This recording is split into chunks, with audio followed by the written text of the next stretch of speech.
छत्तीसगढ़ लोकसभा चुनाव 2024 पर एक सरसरी नजर। 2024 के लोकसभा चुनावों के लिए मतदान की प्रक्रिया शुरू हो चुकी है। सबकी नजर टिकी है देश भर में 7 चरणों में होने वाले लोकसभा चुनावों पर। छत्तीसगढ़ में 3 चरणों में ये मतदान होने हैं। पहले चरण का मतदान बस्तर लोकसभा सीट के लिए 19 अप्रैल को हो चुका है। राजनांदगांव, कांकेर और महासमुंद में 27 अप्रैल को दूसरे चरण में वोट डाले जाएंगे। बची हुई 7 सीटों सरगुजा, रायगढ़, जांजगीर चांपा, कोरबा, बिलासपुर, दुर्ग और रायपुर में तीसरे और अंतिम चरण का मतदान 7 मई 2024 को होगा। ये देश का 18वां और छत्तीसगढ़ का 5वां लोकसभा चुनाव है। छत्तीसगढ़ की 11 लोकसभा सीटों पर कांग्रेस और भाजपा के बीच सीधी टक्कर है। पिछले साल हुए विधानसभा चुनावों में कांग्रेस को तगड़ी हार का सामना करना पड़ा था, लिहाजा ये लोकसभा चुनाव कांग्रेस के लिए बिल्कुल आसान नहीं होंगे। अपना प्रदर्शन सुधारने कांग्रेस पूरा जोर लगा रही है। राजनांदगांव सहित 3-4 ऐसी सीटें हैं जहां पर कांग्रेस ने मुकाबले का जबरदस्त माहौल बनाया है। एक तरफ कांग्रेस की कोशिश है भाजपा के किलों को भेदने की, तो दूसरी तरफ राज्य में सरकार बनाने के बाद भाजपा छत्तीसगढ़ की सभी 11 सीटों पर जीत का दावा कर रही है। दोनों ही तरफ से आरोपों का दौर जारी है। पूर्व मुख्यमंत्री भूपेश बघेल का कहना है कि उनकी सरकार में शुरू की गई योजनाओं का लाभ प्रदेश के लोगों को नहीं मिल रहा है, और ये भी कि भाजपा सेंट्रल इन्वेस्टिगेटिंग एजेंसियों का इस्तेमाल करके चुनाव जीतना चाहती है। भाजपा के चुनाव प्रचार में बघेल सरकार के कथित भ्रष्टाचारों का उल्लेख है। प्रधानमंत्री नरेंद्र मोदी का चेहरा ही छत्तीसगढ़ में भाजपा के चुनाव प्रचार का केंद्र है। आइए नजर डालते हैं छत्तीसगढ़ में भाजपा और कांग्रेस के लोकसभा उम्मीदवारों पर। सरगुजा लोकसभा सीट से भाजपा के प्रत्याशी हैं चिंतामणि महाराज और कांग्रेस ने शशि सिंह को मैदान में उतारा है। रायगढ़ लोकसभा सीट से भाजपा की तरफ से चुनाव लड़ रहे हैं राधेश्याम राठिया और कांग्रेस की उम्मीदवार हैं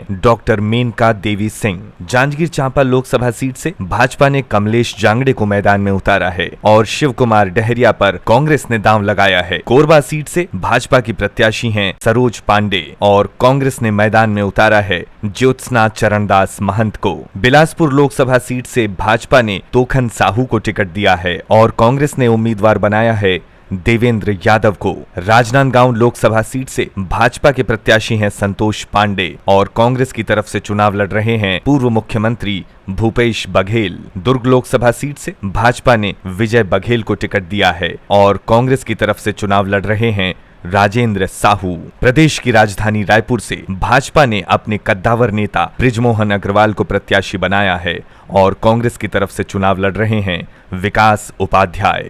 छत्तीसगढ़ में अब तक 4 लोकसभा चुनाव हो चुके हैं।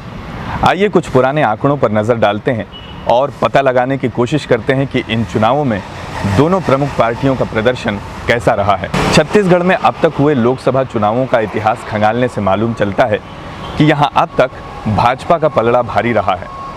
मध्य प्रदेश से अलग होकर साल 2000 में बना छत्तीसगढ़। साल 2004 में पहला आम चुनाव हुआ, फिर 2009 और फिर 2014। इन तीनों आम चुनावों में यानी लगातार 15 सालों तक छत्तीसगढ़ की 11 में से 10 लोकसभा सीटों पर भाजपा जीतती रही और लगातार 15 सालों तक कांग्रेस को मात्र 1 सीट से ही संतोष करना पड़ रहा था। साल 2004 में कांग्रेस की वो सीट थी महासमुंद की और प्रत्याशी थे प्रदेश के प्रथम मुख्यमंत्री अजीत जोगी। 2009 में कांग्रेस जिस 1 सीट पर जीत पाई वो थी कोरबा और प्रत्याशी थे चरणदास महंत। और 2014 में जो 1 सीट कांग्रेस को मिली वो थी दुर्ग लोकसभा सीट और प्रत्याशी थे ताम्रध्वज साहू। पिछली बार यानी 2019 के आम चुनावों में कांग्रेस की स्थिति यहाँ थोड़ी बेहतर हुई। इस बार कांग्रेस के 2 प्रत्याशियों ने लोकसभा में जीत दर्ज की। कोरबा से ज्योत्सना चरणदास महंत और बस्तर से दीपक बैज। वो सीटें जहां कभी नहीं हारी भाजपा। छत्तीसगढ़ की 11 में से 7 लोकसभा सीटें ऐसी हैं जहां भाजपा आज तक कभी नहीं हारी। भाजपा का गढ़ कही जाने वाली वो सीटें हैं रायपुर, बिलासपुर, कांकेर, सरगुजा, रायगढ़, जांजगीर चांपा और राजनांदगांव। राजनांदगांव इस लोकसभा चुनाव की हॉट सीट है। हॉट सीट इसलिए क्योंकि यहां से चुनाव लड़ रहे हैं पूर्व मुख्यमंत्री भूपेश बघेल। भाजपा का गढ़ होने के साथ साथ राजनांदगांव को लगातार 3 बार के मुख्यमंत्री रमन सिंह के प्रभाव वाला इलाका भी कहते हैं।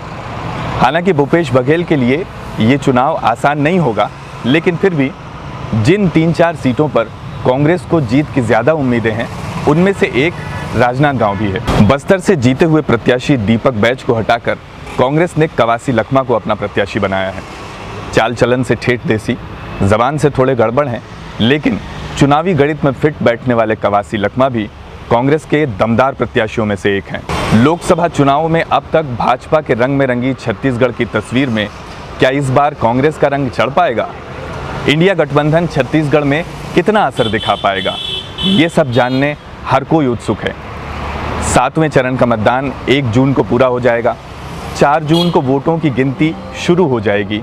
मतदान और उसका परिणाम आते आते थोड़ा वक्त जरूर लग सकता है, क्योंकि ये कोई छोटी मोटी गिनती नहीं है। 2024 के इस लोकसभा चुनाव में 96.8 करोड़ पंजीकृत वोटर हैं, 47.1 करोड़ महिला और 49.7 करोड़ पुरुष वोटर हैं। 1,89,00,000 लोग पहली बार वोट डालेंगे। 19,74,00,000 लाख युवा मतदाता हैं। 84.4 लाख दिव्यांग मतदाता हैं। 82 लाख मतदाता ऐसे हैं जिनकी उम्र 85 साल से भी ज्यादा है। 48,000 ट्रांसजेंडर मतदाता भी इस लिस्ट में शामिल हैं। देश और छत्तीसगढ़ की ऐसी ही इंटरेस्टिंग खबरों के साथ आपके सामने फिर हाजिर होंगे। आज के एपिसोड में बस इतना ही। अपना ख्याल रखिए। नमस्कार।